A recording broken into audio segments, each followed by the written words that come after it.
예수님께서 살아계실 때 이제 그의 행동 반경을 보면 참 재밌습니다. 그는 베들레헴에서 나셨고요. 그리고 갈릴리 지역이라는 나사렛 촌동네에서 이제 그의 어린 시절을 다 지내기 시작합니다. 그러면서 그의 밟았던 행적들을 보면요. 그 경계를 어떻게 무너뜨리는가를 우리가 잘 알 수가 있습니다. 그는 갈릴리 지역에서 가버나움 지역으로, 또 가버나움 지역에서 예루살렘 지역으로, 또 예루살렘 지역에서 다시 갈릴리 지역으로, 또 베다니 지역으로 계속 inside, 그 다음에 outside, 그 다음에 outside to inside 이 모습을 우리가 잘 알 수가 있습니다. 그때 당시에 유대 지역의 관습에 의해서는요, 절대로 들어가지 말아야 되는 지역도 있었음에도 불구하고 그는 과감하게 그러한 경계를 자신이 직접 들어가시면서 경계를 무너뜨리는 주님의 행적을 우리가 잘 볼 수가 있습니다. 어느 날 그가 또 마침 제자들과 길을 가다가 죄인들과 함께 식사를 하기 시작합니다. 유대인들이 이 모습을 볼 때는요, 정말로 못마땅한 일입니다.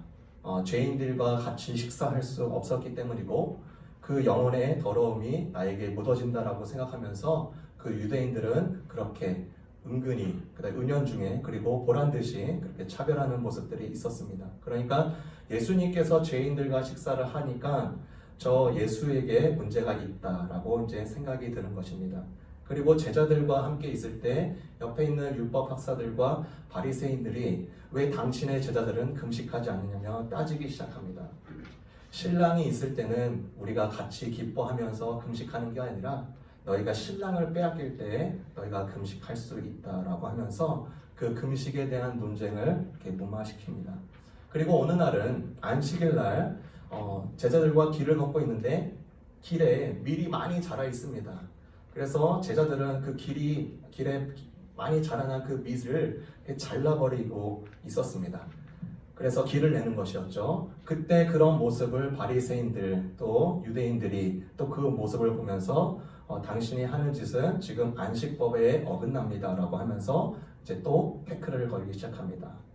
또 그런 예수가 또 안식일 날 손이 마른 자가 있었습니다. 그 손이 마른 자를 이렇게 고치는 모습을 통해서 이렇게 태클 걸고 못마땅해 여기는 이 세네 번의 모든 모습을 보면서 이제 바리새인과 유대인들은 그때부터 그 기점으로 예수를 죽이기로 계획을 갖기 시작합니다. 몇 년 동안 갔나요? 3년 동안 죽일 계획을 갖습니다. 3년간 예수님의 일과 행적과 믿음과 그 다음에 그의 성품과 그의 사랑과 그 모든 것이 사람들에게 다 비춰지고 실질적으로 다 나타났음에도 불구하고 그들이 가지고 있는 전통에 위배된다고 하면서 이 음모의 짓을 계속 하는 것입니다. 그 전통이 가져다주는 무서움을 우리가 볼 수 있는 것이죠. 그럼에도 불구하고 우리 예수님은 그 전통을 넘어서 그 영혼을 위해서 그렇게 과감하게 내던지는 모습을 우리가 알 수 있습니다. 이스라엘 백성들이 출애굽했을 때 정말로 하나님의 궁극적인 사랑으로 인하여서 그 이집트에서 이제 탈출을 하게 됩니다. 그러면서 이제 광야 학교로 들어가는데요. 그 광야 학교가 쉽지가 않습니다. 광야에도 살아본 적이 없고 또 그들이 이집트에서 생활하고 노역 생활을 하면 맛있는 것도 주고 그들의 문화도 즐길 수도 있었고 그랬는데 이제 광야 학교는 아무것도 없는 거예요. 그래서 이들이 툭하면 내뱉는 것, 불평, 불만이 그들의 일상생활에 계속됐습니다. 그래서 그 불평, 불만이 나올 때마다 하나님께서는 훈계해 주시고 깨달으라고 이렇게 매질도 한번 해주시고 그리고 또 그들이 해결점을 이렇게 간구했을 때 직접 하늘의 양식과 이렇게 반석에서 나는 물을 통해서 하나님이 살아계심을 계속 보여줬습니다. 출애굽기 38년경에 이제 코앞에 가나안 땅을 이제 들어가기 직전인데요. 여러분 기하학에서 A라는 지역과 B라는 지역을 갈 때 가장 빨리 갈 수 있는 거리는요 직진으로 가야 됩니다. 그렇죠?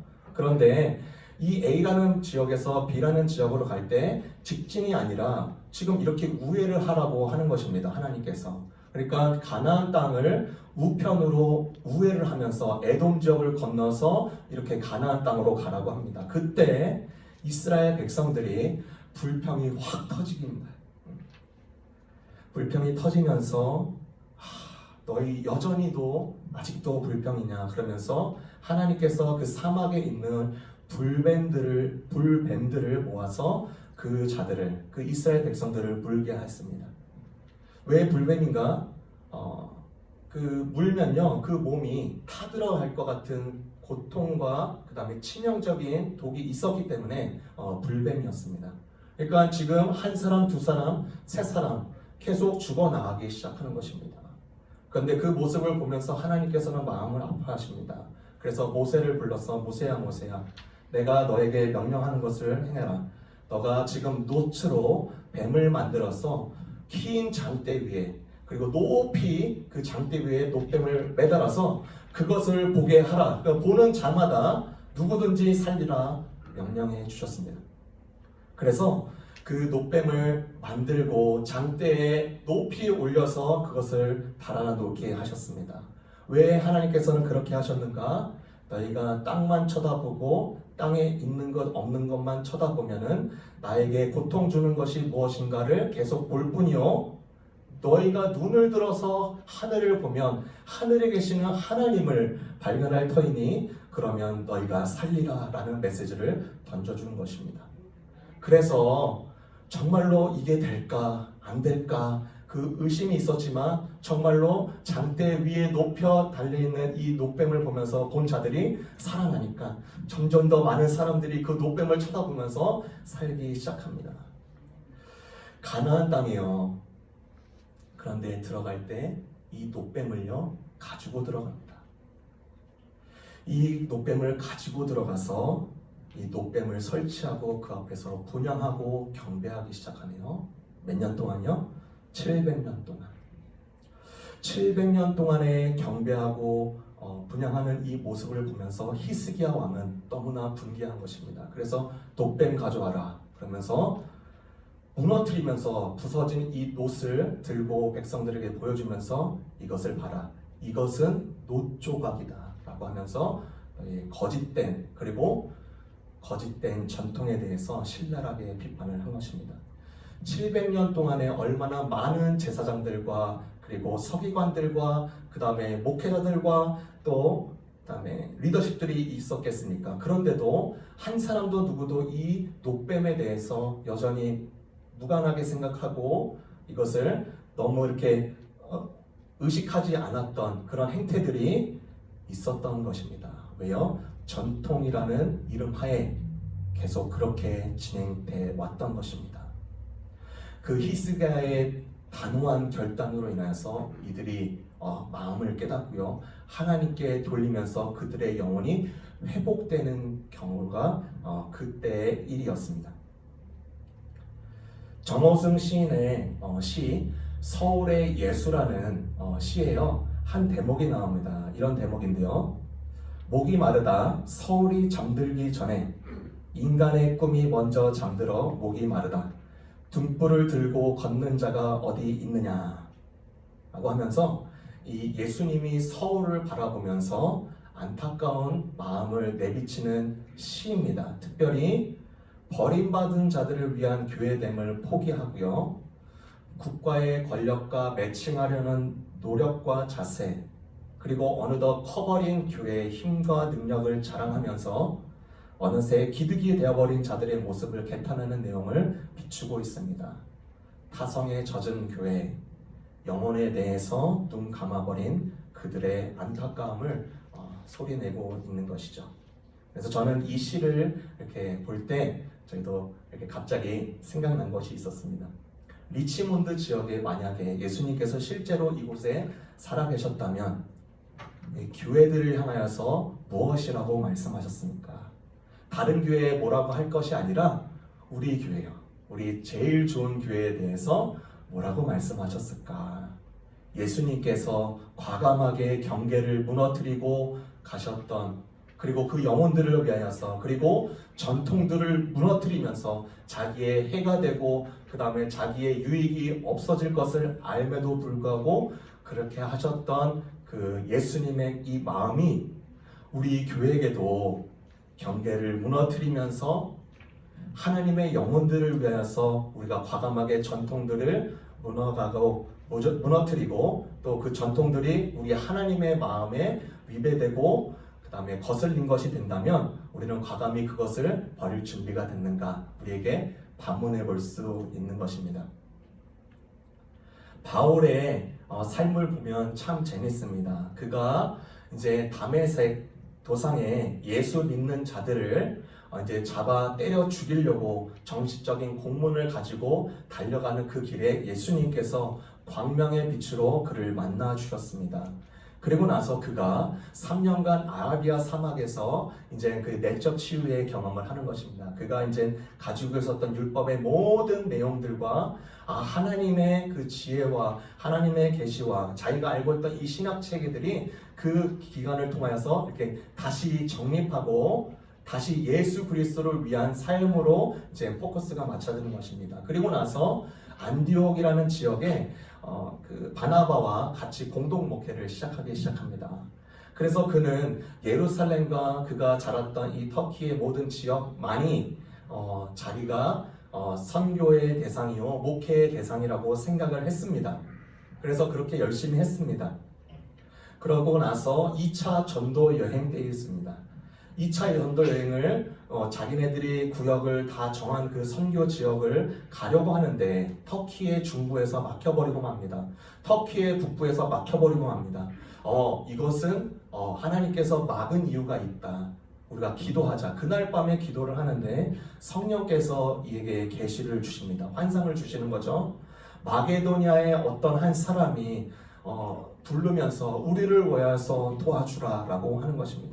그래서 이것을 바울은 성령님의 음성으로 듣고 그곳에 마게도니아 지역으로 가고 그 마게도니아 지역 안에 있는 이 고린도 지역까지 나아가게 됩니다. 그 고린도 지역은 우리가 잘 알고 있는 항구 지역이었습니다.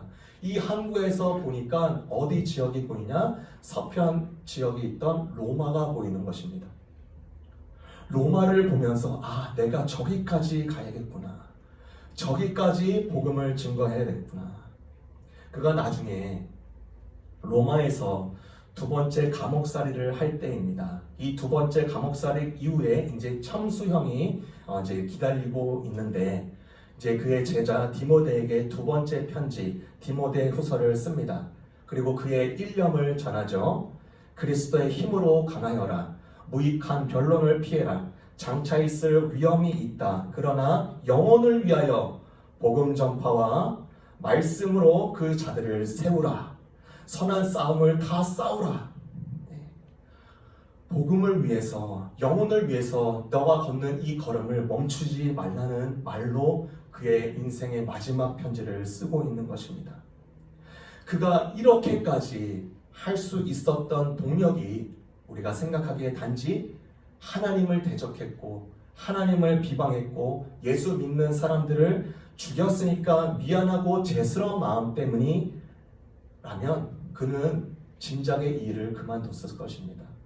그가 한 10명, 20명 또 매도 맞고 그리고 비판을 받은 거 돌도 맞고 폭풍의 위험도 있고 이 정도면 내가 하나님께 할 일 다 했다 하고 손 훌훌 털어버리고 그가 편하게 살 수 있었습니다. 그런데 그가 미안하고 죄스러운 마음이었기 때문에 하나님께 이렇게 마지막까지 참수를 당하기까지 이렇게 달려간 것이 아니라 그는 하나님께서 그분의 마음과 그분의 심정을 쏟아부으신 그것을 그대로 자연스럽게 어린아이가 선물을 받듯이 그렇게 받았기 때문에 가능했던 것입니다.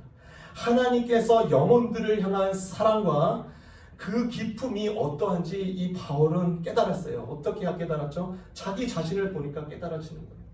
하나님께서 내 자신을 기꺼이 받아주셨구나. 나 같은 죄인을 살려주셨구나. 뿐만 아니라 나를 도구 삼아서 이방인들을 위해서 하나님의 백성들을 세우고 섬기고 그들을 말씀으로 세우고 하나님의 영원하게 리치할 수 있도록 나에게 길을 열어주셨구나 깨달은 그 자신이 통로 삼아 마지막까지 그렇게 힘있게 달려갈 수 있었던 것입니다. 그래서 네로 황제가 그의 목을 베기 직전에 이런 감정이 들었겠죠. 우리 말씀에서 보면은 나에게 이제 하늘의 면류관이 준비되어 있다. 이 면류관은 나뿐만 아니라 하나님의 다시 예수 그리스도가 다시 오심을 사모하는 모두에게 이것이 예비되었다라고 하면서 당당하게 그 메시지를 쓰지 않습니까? 그러면서 네로에게 그렇게 심정으로 말했을 것이요. 네로, 너가 나의 목을 자를지라도 나에게 하나님께서 주시는 이 면류관은 너가 절대로 취할 수 없다. 어떻게 그 일이 가능했을까요? 하나님의 마음을 가지고 하나님의 영혼을 대하고 그들에게 다가갔던 그 마음의 중심이 하나님으로부터 왔기 때문입니다. 예수님께서 이제 부활 이후에 이제 50일 정도 제자들과 이제 주변의 모든 사람들과 이제 생활을 이제 마치고 이제 승천하기 직전입니다. 이제 조금 있으면 이제 10분 있으면 5분 있으면 1분 있으면 예수님이 이제 하늘로 올라가시는 거예요. 제자들은 마지막 이 대화를 어떻게 해야 될까? 그리고 그 마지막 대화에서 그 안에 있는 이 중심이 당연히 나오지 않겠습니까? 제자들이 묻습니다. 예수님, 하나님의 나라를 회복하심이 이때입니까? 예수님, 하나님의 나라가 지금 이제 도래하고 하나님의 나라가 정말 메시아가 이 나라를 다시 세팅하고 하나님 영광스러운 하나님의 모습으로서 다시 올 때가 이때입니까? 이렇게 묻고 있습니다. 그런데 예수님께서는요, 사도행전 1장 8절을 통해서 이렇게 말씀하십니다. 오직 성령이 너에게 임하시면 너희가 권능을 받고 예루살렘과 유대와 사마리아와 땅끝까지 이르러 내 증인이 되리라. 제자들의 질문과 전혀 상관없는 내용을 말하는 거예요. 너희는 내 증인이 될 거야 라고 말하는 것이죠. 증인의 삶을 강조합니다. 왜요? 너희가 리치아웃하고 너희가 받아들이고 너희가 품어야 될 영혼이 있다. 그것을 너희를 통해서 누구를 힘입어? 성령을 힘입어 너희가 그렇게 하기를 원한다. 그리고 나서 정말로 많은 그 이름 없는 교회들이 암암리에 세워지기 시작합니다. 그리고 첫 관문인 사도행전 10장에 보면요, 고넬료 가정을 이제 등장시킵니다. 이 고넬료는요, 이방인인데 하나님을 정말로 신실하게 믿었던 자입니다. 베드로가 하나님의 음성을 듣고요, 이제 그것을 행하라고 하십니다. 무슨 음성이냐면, 너가 이제 한 사람 만날 것인데 고넬료라는 사람이다. 그런데 이제 그 고넬료라는 사람을 만나러 가려고 할 때 그 전날에 환상을 하나 봅니다. 환상이 무엇이냐면 아주 더러운 동물, 그 곤충들과 파충류 같은 것들이 그리고 그런 것들이 나오는 것이에요. 그래서 베드로는 생각에 이 고넬료가 내가 만나지 말아야 될 사람이구나 라고 생각을 했겠죠. 왜냐하면 그 당시 유대법에 따르면 그런 더러운 것들을 같이 함께 할 수가 없습니다. 그러니까 현대식으로 말하면 바퀴벌레와 파충류와 더러운 벌레들과 구데기와 이런 것들이 계속 환상에 나오는 것이에요. 누가 그 집에 갈 수가 있겠습니까? 하나님, 저는 못 갑니다. 그런데 하나님은요, 가라.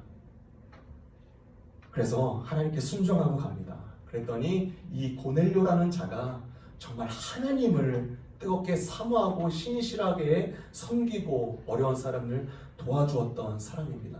그 일로 인하여서 성령이 이 가정 가운데 임하시면서 베드로는 깨닫기 시작합니다.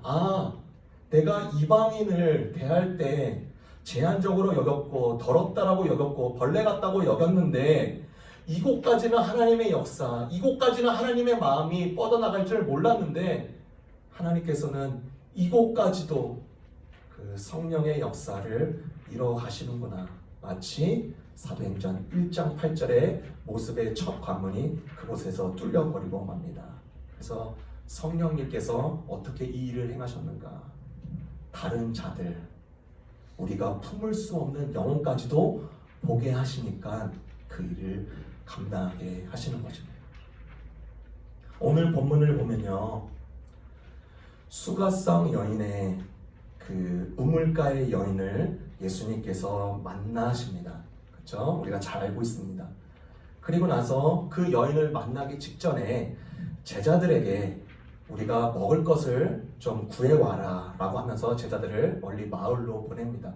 그 시간대에 수가성의 그 우물가의 여인을 만나십니다. 그래서 이 여인이 이 예수님을 메시아로 확인한 순간 변화받고 동네로 가서 하나님의 말씀을 선포하면서 복음을 선포하면서 그 지역을 복음화시키죠. 그리고 나서의 그 이후의 일입니다. 오늘 본문이 제자들이 먹을 것을 가지고 옵니다. 예수님 맛있는 거 갖고 왔어요. 근데 배고프셨을 때 저희가 좀 걸렸어요. 이거 맛있게 드세요. 그랬더니 예수님께서 하시는 말씀이 나에게는 또 다른 음식이 있다. 제자들이 의아하기 시작합니다. 누가 먹을 것을 갖다 주었나? 그런데 그 이후에 그 말씀을 하시는 거죠. 나의 양식은 하나님의 뜻을 행하며 그분의 일을 하는 것이다 라고 말을 합니다. 예수님께서는요, 우리가 가지고 있는 이 두 가지 영역을 말하고 있는 것입니다. 우리 몸을 위해서, 배고픔을 위해서 먹는 양식, 그리고 우리의 정신과 사명을 위해서 이 배고픔을 채우는 영역을 말하고 있는데, 제자들에게는요, 이 사명에 대한 배고픔을 채우라는 이 메시지로 들려주는 것입니다. 제자들이 주님의 DNA와 영혼을 갈망하고 영혼에 대해 깊이 목말라 하고 배고파하는 이 심정을 너희도 같이 알았으면 좋겠다고 가르쳐 주시는 것입니다. 예수님은요, 여전히 한 사람 한 사람의 깊은 관심을 갖고 계십니다. 그분은 절대로 차별하는 분이 아니십니다. 각자의 모든 영혼은요, 하나님 앞에서 동일하게 존귀합니다. 그래서 유대인 철학자 아브라함 헤셀이 이렇게 말을 합니다. 인간은 원본으로 태어났다. 복사본이 아니라는 거죠. 우리가 복사본이 되려고 할 때 굉장히 비참해지고 비교 의식에서 헤어나오지 못합니다. 내 자신에 대해서 절망하고 세상에 대해 절망하다가도 이 우주 가운데 나와 똑같은 존재가요, 단 하나도 없다라는 사실을 생각하면 참으로 경이롭습니다. 70억 인구 중에요, 나와 같은 자가 하나도 없습니다. 반지름만 7천만 광년이 되는 이 우주 가운데 내가 이곳에 있다라는 사실만으로도 참으로 놀랍습니다.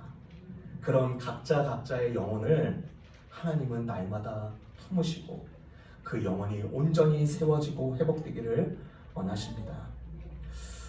제가 리치몬드에 이사 와서 가끔씩 한 두세 번 놀랬습니다. 제가 여기 있다는 사실에 대해서 놀랬습니다. 내가 어떻게 여기 있게 된 거지? 이 질문이요, 지금 이제 5개월 살면서 한 두세 번 들더라고요. 나 리치몬드 사람이야? 내가 어떻게 여기에 있게 된 거지? 이 질문이요. 그때 문득 생각난 시가 있었습니다. 뭐냐면 여러분 잘 알고 있는 윤동주 시인의 서시입니다. 죽는 날까지 한 점 부끄러움이 없기를, 이렇게 시작하는데 그 중간쯤의 내용과 마지막쯤의 내용이 저의 마음을 계속 이렇게 생각나게 했고 울렸습니다. 중간 내용은 뭐냐면 모든 죽어가는 것을 사랑해야지, 그리고 마지막에는요, 내게 주어진 길을 가야겠다. 하나님께서 나를 그리고 우리 가족을 여기에 부르신 이유는 내게 붙여주는 영혼들과 죽어가는 것들을 계속 사랑해야지, 내게 주어진 이 길을 사랑하고 또 기꺼이 걸어가야지, 이 메시지로 확 다가오더라고요. 제가 아버지와 대화를 통해서도 많은 이제 큰 이렇게 위로를 받았습니다. 목회자이신 아버지께서 이제 그 경기도 이천이라는 조그만 땅에서 목회를 이제 30년 이상 하고 계시는 거예요. 그러면서 이제 목회자로서 이제 질문도 하고 이제 덕담도 해주시는데 그 덕담이 저한테는 아직도 이렇게 크게 남아 있습니다. 무엇이냐면 나는 우리 성도들 너무 좋아. 너무 사랑해. 하나님이 나에게 붙여주셨어. 내가 그들을 섬길 수 있는 게 너무나 감사해. 내가 70까지 갔을 때 목회지에서 내가 그런 고백을 할 수 있을까? 저런 마음으로 내가 해야 될 텐데. 왜요? 그것이 하나님의 마음이고, 그리고 하나님의 영혼들을 향한 하나님의 진정한 뜻이기 때문입니다. 오늘 새생명 축제를 통해서 시작입니다. 정말로 하나님께서 우리를 통해서 세워주시는 영혼들, 그리고 우리가 전혀 생각지도 못했던 사람들, 그리고 사람들이 손가락했던 사람들조차도 마저도 우리가 과감하게 두 팔 벌려서 우리의 마음을 열어서 정말 하나님의 마음과 하나님의 영혼이 우리 모두에게 계속 열려 있음을 우리가 인지하며 감사하며 그런 뜨거운 마음으로 나가는 귀한 저와 여러분이 되시기를 주님의 이름으로 축원합니다. 기도하겠습니다.